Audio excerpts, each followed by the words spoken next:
الحمدللہ کفا والصلاة والسلام علی سید الانبیاء محمد المصطفیٰ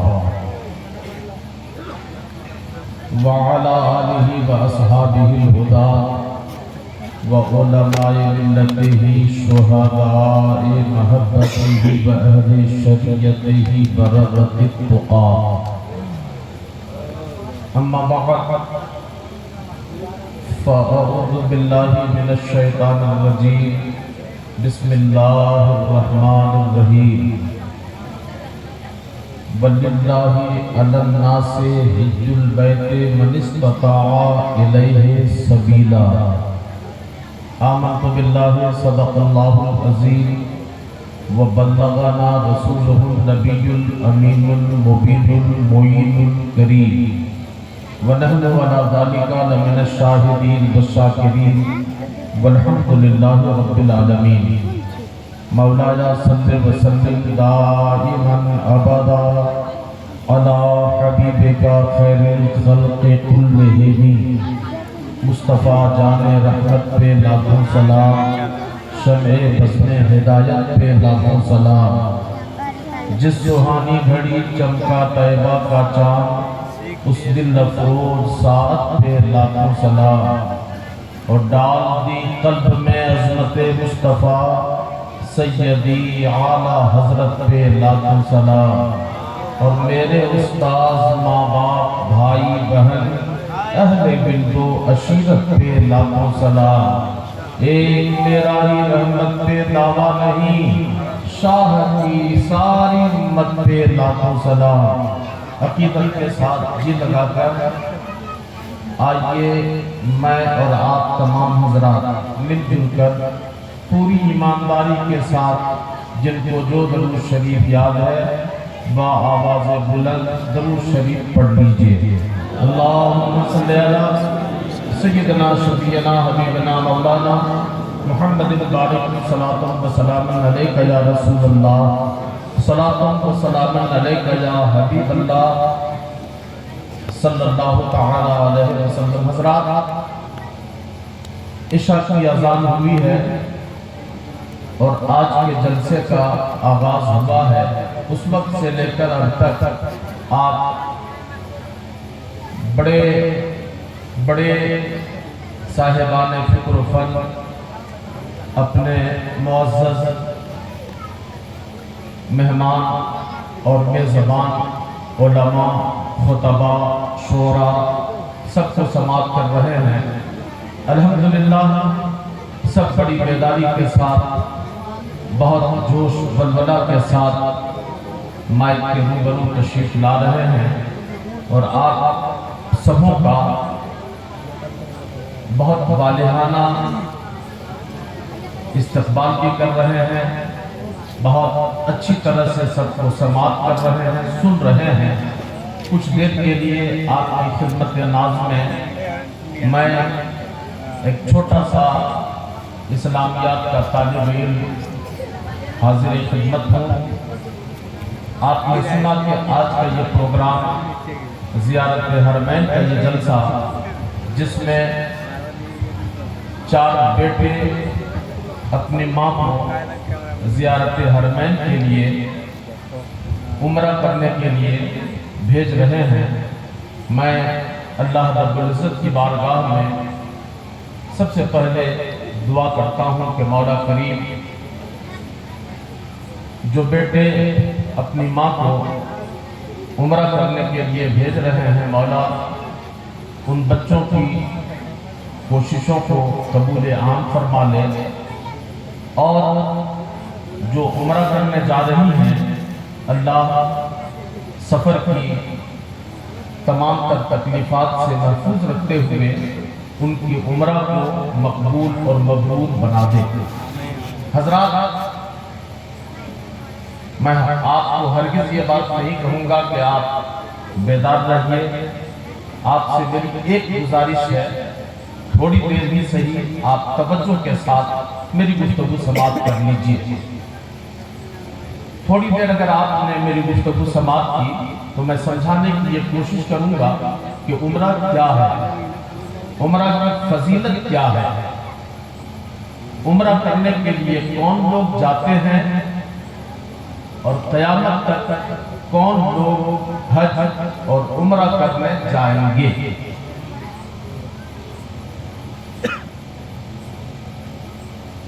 وہ ماں جن کے بیٹے امیر تھے، نظام صاحب، ظہیر صاحب اور کیا کیا صاحب، وہ چاروں امیر تھے، صورت کماتے ہیں، کاروبار اچھا ہے، ان کے پاس پیسے تھے تو یہ اپنی ماں کو بھیج رہے ہیں، مگر ملوہ ٹانڈ میں بہت غریب لوگ بھی رہتے ہیں۔ غریب لوگ ہیں نا ملوہ ٹانڈ میں، بولیے ہوں ہاں بولیے، ملوہ ٹانڈ میں بہت مزدور طبقہ کے لوگ ہیں جو بڑی مشکل سے 2 وقت کی روٹی کھا پاتے ہیں۔ عمرہ کرنے کے لیے مقدمہ ہی میں 1 لاکھ سے زیادہ خرچ ہو جاتا ہے۔ اتنا بڑا پنڈال بنوائیے، اتنا لمبا چوڑا اسٹیج بنوائیے، دور دور سے اتنے بڑے بڑے عالم بنوائیے، تو بولیے، اور پھر پورے گاؤں والے کو کھلائیے، بولیے کھلانے میں، اتنا انتظام کرنے میں لاکھوں خرچ ہو جاتا ہے۔ ہوتا ہے کہ نہیں؟ بولیے ہوتا ہے کہ نہیں؟ ہو جاتا ہے۔ اور پھر عمرہ کرنے کے لیے جائیے تو یہاں سے جدہ جانے کے لیے ہوائی ٹکٹ، واپسی کے لیے ہوائی ٹکٹ، پھر مکہ شریف میں ٹھہرنے کے لیے ہوٹل، مدینہ شریف میں ٹھہرنے کے لیے ہوٹل کا بل، لمبا خرچ ہو جاتا ہے، 1 لاکھ سے زیادہ خرچ ہو جاتا ہے۔ اب آپ مجھ کو بتائیے، ہر غریب آدمی تو 1 لاکھ 2 لاکھ خرچ نہیں کر سکتا ہے، کر سکتا ہے کیا؟ تھوڑا بولیے، سب غریب آدمی خرچ کر سکتا ہے؟ دہاڑی پہ کام کرنے والا، روزانہ 300 سے 500 روپیہ کمانے والا، ملوہ ٹانڈ کا غریب مسلمان، گریڈی کے علاقے کے رہنے والے غریب مسلمان، یہ عمرہ کر سکتے ہیں کہ نہیں؟ آئیے میں تھوڑی دیر، اگر آپ نے میری گفتگو سماعت کر لی تو میں یہی سمجھاؤں گا کہ عمرہ اور حج کی فضیلت کیا ہے، عمرہ کرنے سے ہوتا کیا ہے، عمرہ کون لوگ کرتے ہیں اور کون لوگ کریں گے، اور پھر غریب لوگوں کا عمرہ کیا ہے، غریب لوگوں کا حج کیا ہے۔ یہی 3 بات مجھے مختصراً سمجھانا ہے۔ اگر میں سمجھانے میں کامیاب ہو گیا اور آپ سمجھنے میں کامیاب ہو گئے تو میں سمجھوں گا کہ بنگال سے میرا آنا اصول ہو گیا، مجھے سب سے بڑا نذرانہ مل گیا۔ سو آپ تیار ہیں؟ تھوڑا بولیے ہوں ہاں، تیار ہیں کہ نہیں؟ تیار ہیں؟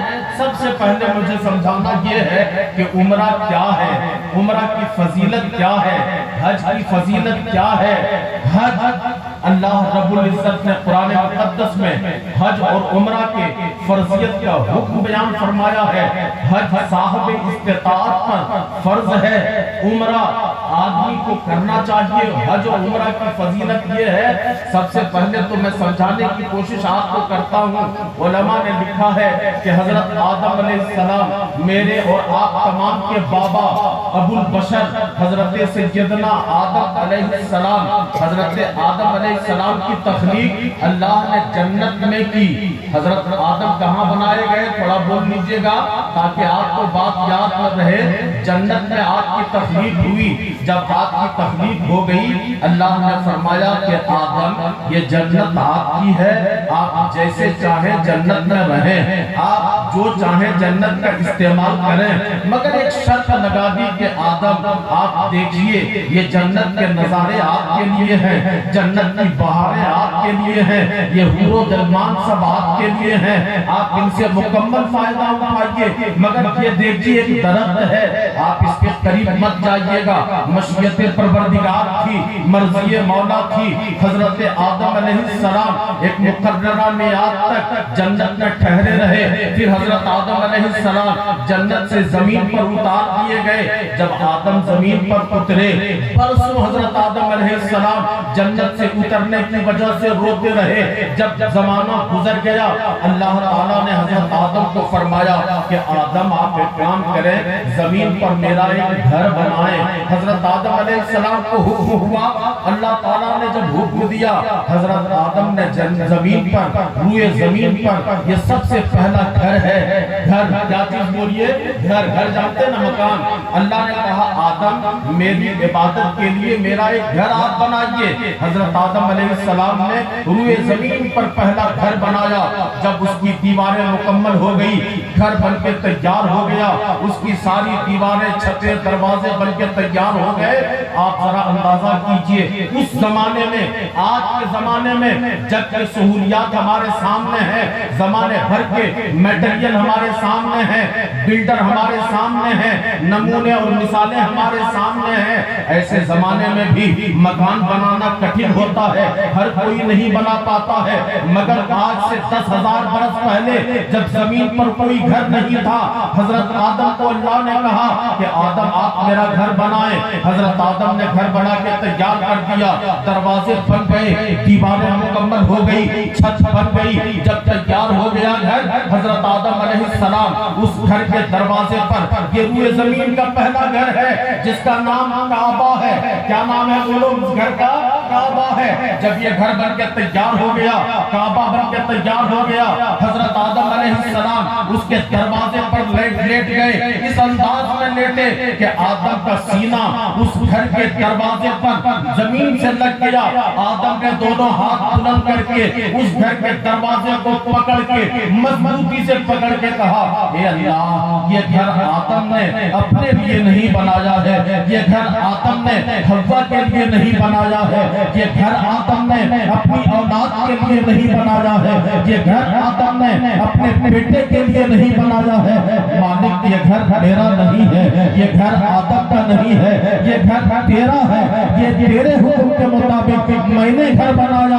آدم تو ایک مزدور تھا، اس پہ مزدوری کرتا رہا، آدم نے تو اس گھر کی تعمیر کی بحیثیت مزدور، میں نے یہ گھر بنایا، گھر تیرا بنا، میں مزدور، میں محنت کرتا رہا، مالک میری مزدوری ملنی چاہیے۔ اگر یہ تیرا گھر بن کے تیار ہو گیا ہے، آدم نے مزدوری کی ہے، آدم کو مزدوری ملنی چاہیے، آدم نے محنت کی ہے، محنتانہ ملنی چاہیے، اجرت ملنی چاہیے۔ مسجد نے پکار کر کہا آدم ٹھیک کہتا ہے، سن تیرے بعد زمین پر جب میرا محبوب جائے گا، میرا محبوب اعلان کرنے والا ہے کہ مزدور کو پسینہ سوکھنے سے پہلے اس کی مزدوری دے دیا کرو۔ آدم وہ ٹھیک کہتا ہے، مگر آدم بتا اس گھر کے مزدوری میں تجھے کیا چاہیے، تجھے کیا محنت آنا چاہیے، تجھے کیا اجرت چاہیے؟ آدم نے کہا مولا میں جنت میں تھا، مجھے جنت سے نکال دیا گیا ہے، میں نے تیرا گھر بنایا،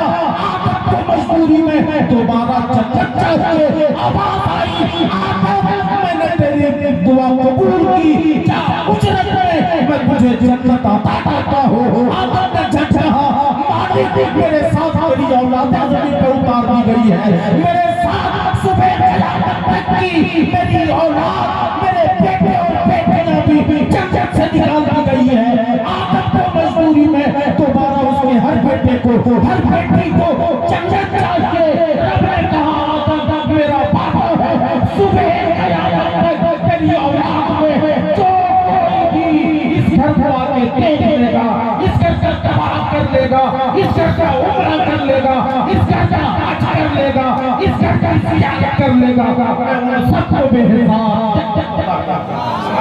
نعرہ تکبیر، نعرہ رسالت، مسلک اعلیٰ حضرت، زیارت حرمین شریفین، کیا کہنے حضرت، زندہ باد زندہ باد، کیا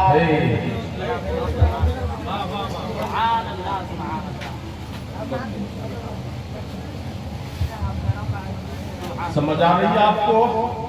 آ رہی ہے سمجھ میں؟ حضرت آدم پوچھا تھوڑے تھوڑے، سبحان اللہ، انشاءاللہ سب کو سب آسانی سے بات سمجھ آ جائے گی۔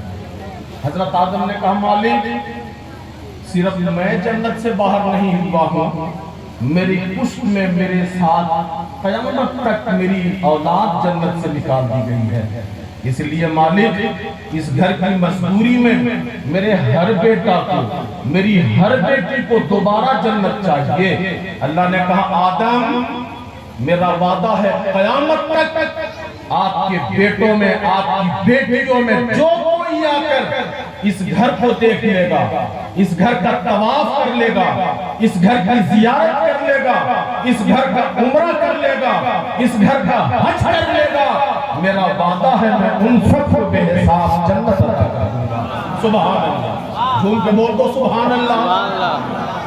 حضرت آدم نے وہ گھر بنایا، گھر بن کے تیار ہو گیا، اللہ کا ذکر ہوتا رہا، یہاں تک کہ حضرت نوح کا زمانہ آیا، طوفان نوح آیا، دنیا غرق ہو گئی۔ وہ گھر جو آدم نے بنایا تھا وہ گھر بھی طوفان نوح کا نظر ہو گیا، اس کی بنیادیں، اس کے نشانات ختم ہو گئے۔ پھر زمانہ بیتتا رہا، توجہ سے سنیں آپ میری بات، زمانہ گزرتا رہا یہاں تک کہ حضرت ابراہیم کا زمانہ آیا۔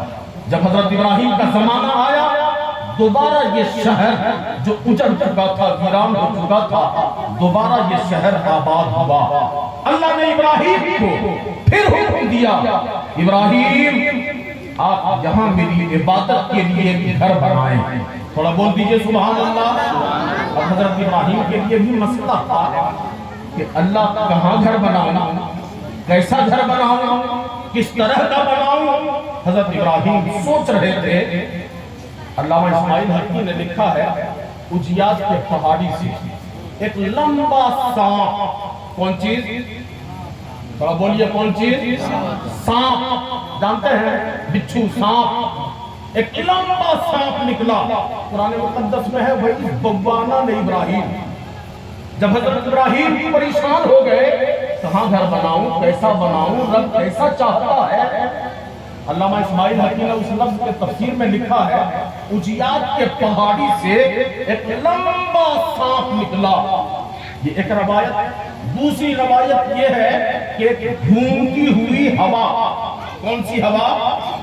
گرمیوں کے زمانے میں آپ نے دیکھا ہوگا ایک ہوا آتی ہے جو تیزی سے گھومتی ہوئی، گول چکر، اس کو کیا کہتے ہیں، کون سی ہوا؟ حاجی فاروق صاحب، بیرونڈو۔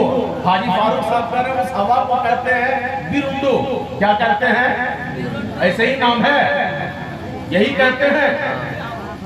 ایک ہوا گول بیرونڈو آئی اور اس جگہ پر آ کے ایک جگہ پر گھومنے لگی، ہوا اتنی گھومی۔ ایک روایت میں یہ ہے کہ سانپ آیا اور سانپ آ کر کے ایک جگہ گھومتا رہا، اتنا گھوما کہ حضرت آدم نے جو گھر بنایا تھا اس کی بنیادیں دوبارہ ظاہر ہو گئی۔ اور دوسری روایت یہ ہے کہ ایک ہوا سنیے غور سے، غور سے سنیے، گھومنے لگی اور اس طرح سے گھومی کہ حضرت آدم کا تعمیر کیا ہوا گھر جس کی بنیادیں طوفان نوح میں مٹ چکی تھی، نشانات ختم ہو چکے تھے، علامتیں غائب ہو گئی تھی، ہوا اتنی گھومی کہ دوبارہ بنیاد ظاہر ہو گئی۔ حضرت ابراہیم کو بات سمجھ میں آ گئی، مجھے یہی گھر بنانا ہے، انہی بنیادوں پہ گھر بنانا ہے۔ دوبارہ طوفان نوح کے بعد حضرت ابراہیم اور آپ کے صاحبزادے حضرت اسماعیل نے مل کر دنیا کی 5 برکت والے پہاڑوں سے، کتنے پہاڑوں سے؟ 5 بابرکت پہاڑوں سے یہ دونوں باپ بیٹا پتھر اٹھا کے لاتے اور آدم کی بنیاد پر دوبارہ انہوں نے گھر بنایا۔ جب دوبارہ خانہ کعبہ بن کے تیار ہو گیا، جب دوبارہ بن گیا، اللہ نے فرمایا ابراہیم تو نے میرا گھر بنا دیا، دیواریں مکمل کر دی، اس کی چھتیں بن گئی، اس کے دروازے لگ گئے۔ ابراہیم اب پوری دنیا میں رہنے والے انسانوں تک میرا پیغام پہنچا دو کہ لوگ آ کر کے اس گھر کا حج کریں، اس گھر کا طواف کریں۔ ابراہیم نے کہا مالک میں بندہ کمزور، تیری دنیا بہت بڑی، مولا میں پوری دنیا تک آواز کیسے پہنچاؤں؟ رب نے کہا ابراہیم پکارنا تیرا کام ہے، صدا لگانا تیرا کام ہے، آواز بلند کرنا تیرا کام ہے، اور دنیا کے گوشے پہنچا دینا میرا کام ہے۔ سبحان اللہ، سبحان اللہ۔ ابراہیم آواز لگاؤ۔ حضرت ابراہیم علیہ السلام جبل قبیس پہ مکہ شریف میں خانہ کعبہ سے نزدیک ایک پہاڑ ہے، اس کی چوٹی پر جبل ابو قبیس پہ کھڑے ہو گئے، خانہ کعبہ کے طرف رخ کیا۔ اذان دینے والے مؤذن کو آپ نے دیکھا ہوگا کہ جب اذان دیتے ہیں تو وہ اپنی انگلیوں کو، شہادت کی انگلی کو کان میں ڈالتے ہیں۔ یہ دنیا کے پہلے مؤذن حضرت ابراہیم علیہ السلام ہے۔ اسی لیے علماء نے لکھا ہے کہ جو لوگ دنیا میں اذان دیتے ہیں ان کی فضیلت یہ ہے کہ اذان دینے والوں کا حشر کل قیامت والے دن اللہ ابراہیم کرے گا۔ جم کے بولو سبحان اللہ۔ اور جو اذان دیتے ہیں قیامت والے دن ان کی گردنیں سب سے زیادہ اونچی رہے گی، سبحان اللہ۔ حضرت ابراہیم علیہ السلام نے اپنی دونوں انگلی کان میں ڈالی، کعبے کے طرف رخ کیا اور آپ نے کہا یا ایھا الناس۔ حدیث شریف میں جو لفظ ہیں اذان کے، حضرت ابراہیم نے جو اذان پڑھی تھی یہ دنیا کی اذان اول ہے۔ آپ نے فرمایا یا ایھا الناس قد اتخذ بیتا فحجوا، خدا کا گھر بن کے تیار ہو گیا ہے، خانہ کعبہ تعمیر ہو چکا ہے، لوگوں آؤ اس گھر کا حج کرو، لوگوں آؤ اس گھر کا عمرہ کرو، لوگوں آؤ اس گھر کا طواف کرو، لوگوں آؤ اس گھر کی زیارت کرو، لوگوں آؤ اس گھر کا دیدار کرو۔ حضرت ابراہیم علیہ السلام نے آواز لگائی، اللہ نے زمینوں کو حکم دیا، زمینیں سمٹ گئی، دوریاں ختم ہو گئی، یہاں تک کہ پوری دنیا میں اس وقت جتنے انسان تھے، جہاں تھے، جس حال میں تھے، جس جگہ تھے، جتنے دور تھے، حضرت ابراہیم کی آواز اپنے کانوں تک پہنچی۔ علماء نے لکھا ہے کہ جو بچے ماں کے پیٹ میں تھے ابراہیم کی آواز وہاں تک پہنچی، ماں کے پیٹ میں رہنے والے بچوں نے سنا، جو روحیں عالم ارواح میں تھی، آواز وہاں تک پہنچی، ساری روحوں نے سنا ہے۔ علامہ اسماعیل حقی نے لکھا ہے کہ حضرت ابراہیم کی آواز سن کر، ان کی آواز سن کر، ان کی صدا سن کر جن لوگوں نے کہا تھا لبیک اللہم لبیک، اور جتنی دفعہ کہا، جن روحوں نے ایک مرتبہ کہا وہ ایک مرتبہ مکہ جا کر خدا کے گھر کا حج کریں گے، طواف کریں گے، عمرہ کریں گے۔ جنہوں نے 2 دفعہ کہا وہ 2 مرتبہ جائیں گے، جنہوں نے 10 مرتبہ کہا وہ 10 مرتبہ جائیں گے، جنہوں نے 50 دفعہ کہا وہ 50 مرتبہ خدا کے گھر کا طواف کہہ رہا ہے۔ سبحان اللہ سبحان اللہ، نعرہ تکبیر، نعرہ رسالت، زیارت حرمین شریفین۔ تو یہ بات سمجھ میں آئی، سمجھ میں آئی؟ کون لوگ جائیں گے عمرہ کرنے، حج کرنے؟ مکہ وہ لوگ جائیں گے جن لوگوں نے حضرت ابراہیم کی آواز پہ لبیک کہا، جن لوگوں نے لبیک کہا تھا، جن روحوں نے لبیک کہا تھا، قیامت تک وہی لوگ حج کرنے اور عمرہ کرنے جائیں گے۔ جو ان کے بولو سبحان اللہ، پیار سے بولو سبحان اللہ۔ اور جتنی دفعہ کہا تھا اتنی دفعہ جائیں گے، سبحان اللہ۔ ملوہ بھی آپ کی بہن کا نام، میری بہن کا نام کیا تھا؟ اچھا بلوا تھا، اسے نام اچھا رکھنا چاہیے، نام کا بہت اچھا اثر پڑتا ہے انسان کی زندگی پر۔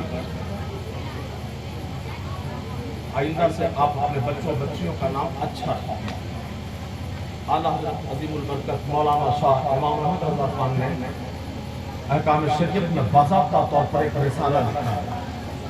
بہرحال میری بہن بلوا خاتون عمرہ کرنے جا رہی ہے، یہ وہ خوش نصیب خاتون ہے جنہوں نے حضرت ابراہیم کی آواز پر عالم ارواح میں لبیک کہا تھا، سبحان اللہ۔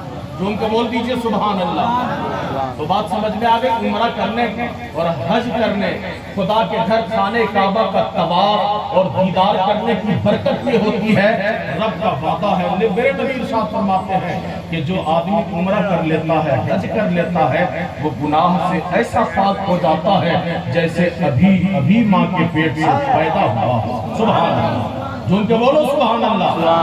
وہ سارے اس کے پچھلے گناہ بخش دیے جاتے ہیں، معاف کر دیے جاتے ہیں، اور سب سے بڑی فضیلت یہ ہے کہ جو حج اور عمرہ کرتا ہے، مقبول حج اور عمرہ کرتا ہے، اللہ تعالیٰ انہیں بے حساب جنت عطا فرما دے گا۔ سبحان اللہ، جو ان کے بولو سبحان اللہ۔ اور وہ لوگ حج اور عمرہ کرنے جائیں گے جن لوگوں نے حضرت ابراہیم کی آواز پہ لبیک کہا ہے۔ سبحان اللہ، یہ دو بات سمجھ میں آ گئی۔ اب مجھے آخری بات سمجھانا یہ ہے کہ ملوہ ٹانڈ میں رہنے والے غریب مسلمانوں کا، جھارکھنڈ میں بسنے والے مزدور مسلمانوں کا عمرہ کیا ہے، ان کا حج کیا ہے، تو میرے آقا رحمت للعالمین ہیں۔ میرے آقا نے کسی کو محروم نہیں رکھا، میرے آقا رحمت للعالمین ہیں۔ ان کے لیے بھی جو امیر ہیں، جو مالدار ہیں، جو دولت مند ہے، جو سرمایہ دار ہے، اور میرے آقا رحمت ہیں ان کے لیے بھی جو غریب ہیں، نردھن ہیں، جن کے پاس کچھ نہیں ہے، اللہ کے نبی نے انہیں بھی محروم نہیں رکھا، بلکہ میرے آقا ارشاد فرماتے ہیں مشکات شریف کی حدیث، بلکہ یہ حدیث صحاح ستہ کی تمام تر کتابوں میں موجود ہے۔ میرے آقا ارشاد فرماتے ہیں لوگوں وہ امیر ہیں جن کا حج یہاں سے جا کر مکہ میں ہے، جن کے لیے عمرہ یہاں سے چل کر کے مکہ شریف میں ہے۔ اگر تم نردھن ہو، تم غریب ہو، پریشان ہونے کی ضرورت نہیں ہے۔ جب صبح میں اذان ہو گاؤں کی مسجد میں، جب صبح مسجد کے گاؤں میں کیا ہو بولو، مسجد میں گاؤں کی مسجد میں اذان ہو، نیند سے جاگ جاؤ، وضو بناؤ، وضو بنا کر کے مسجد جاؤ، اور مسجد میں جا کے باجماعت فجر کی نماز پڑھو۔ نماز فجر پڑھنے کے بعد لوگ مسجد سے نکل کے چلے آتے ہیں، مگر مصطفیٰ ارشاد فرماتے ہیں کہ جو عمرہ کرنا چاہے، جو حج کرنا چاہے، دھیان سے سننا، یہ غریبوں کا حج ہے، غریبوں کا عمرہ ہے۔ حج بڑا آسان ہے، عمرہ بھی غریبوں کے لیے بڑا آسان ہے، مگر شرط یہ ہے کہ غریب حج کرنا چاہے، غریب عمرہ کرنا چاہے۔ عمرہ بہت آسان ہے، میرے آقا ارشاد فرماتے ہیں اپنے گاؤں کی مسجد میں صبح کی نماز جماعت کے ساتھ ادا کرو، نماز کے بعد لوگ باہر نکل جاتے ہیں، مگر جو حج کا ارادہ رکھتا ہے، عمرہ کرنے کا ارادہ رکھتا ہے، وہ مسجد سے نماز کے بعد باہر نہ نکلے، بلکہ وہ مسجد کے صف میں بیٹھ جائے، قرآن کھول کر کے تلاوت کرتا رہے، تسبیح پڑھتا رہے، ذکر کرتا رہے، یہاں تک کہ سورج نکل جائے، اور جب سورج کچھ بلند ہو جائے، سورج کچھ چڑھ جائے، تو چار کی اشراق کی نماز پڑھے، اشراق کی نماز پڑھے، اور نماز پڑھ کر کے مسجد سے باہر نکلے۔ مجھے بتاؤ کتنا ٹائم لگا؟ آدھا گھنٹہ سے پونے گھنٹہ۔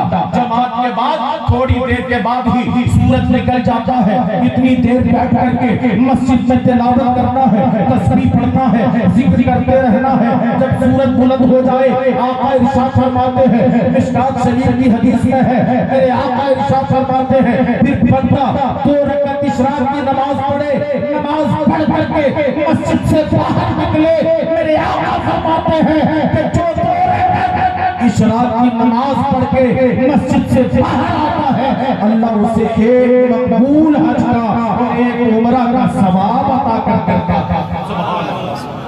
کریں گے نا یہ والا حج؟ بولو کریں گے یہ والا حج؟ آسان ہے کہ نہیں؟ اور سنیں میرے آقا ارشاد فرماتے ہیں پھر وہ نماز اشراق کے بعد بھی رکا رہ جائے، جب سورج کچھ اور چڑھ جائے پھر 2 رکعت نماز چاشت پڑھ کے وہ مسجد سے نکلے۔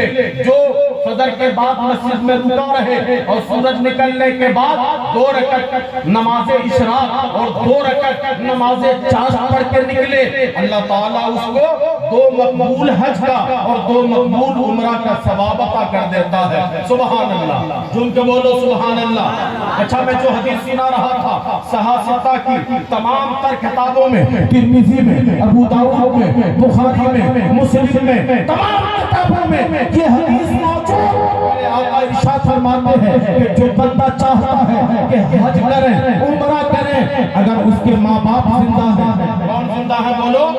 ماں باپ زندہ ہیں، میرے آقا ارشاد فرماتے ہیں کہ جو حج کرنا چاہے، عمرہ کرنا چاہے، وہ اپنے ماں باپ کے پاس جائے اور ماں باپ کا چہرہ ہنستے ہوئے دیکھے، خوش ہوئے دیکھے۔ میرے آقا ارشاد فرماتے ہیں کہ جو اولاد اپنے ماں باپ کی زیارت خوش دلی کے ساتھ کرتا ہے، خوش ہو کے کرتا ہے، اللہ تعالیٰ ہر نظر کے بدلے اسے مقبول حج کا فرماتا ہے. سبحان اللہ. حضرت ابو دردہ کھڑے ہو گئے, یا رسول اللہ اگر کسی نے 2-3 مرتبہ دیکھا, اللہ کے نبی نے فرمایا جتنی دفعہ دیکھے گا حج کا ہی ثواب ملے گا.